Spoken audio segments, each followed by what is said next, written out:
There is an idea that the West has sold to the world and unfortunately has been accepted for a very long time. And that's the idea that lives are more important than lives.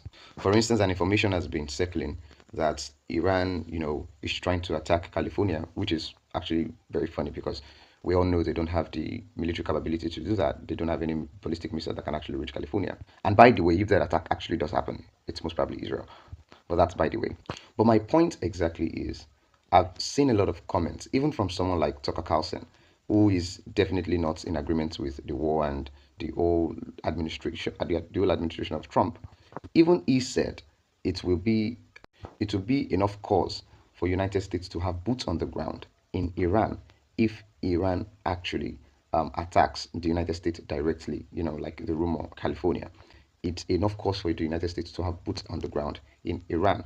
But what you're forgetting is that even if Iran does attack the United States directly, it is not an attack on the United States. It's a defense on Iran's part.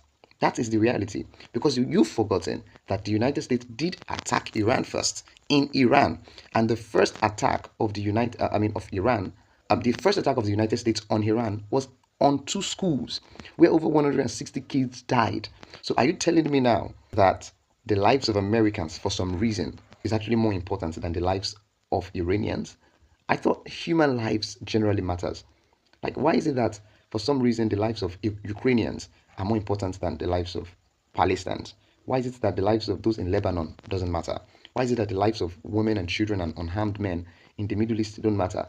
But for some reason, if six American soldiers die, even though 1,300 civilians have died in Iran, but six American soldiers die, for some reason, those six American soldiers that die, that are Americans, for some reason, their quality of life is higher than the 1,300 civilians that have died in Iran in the hands of America.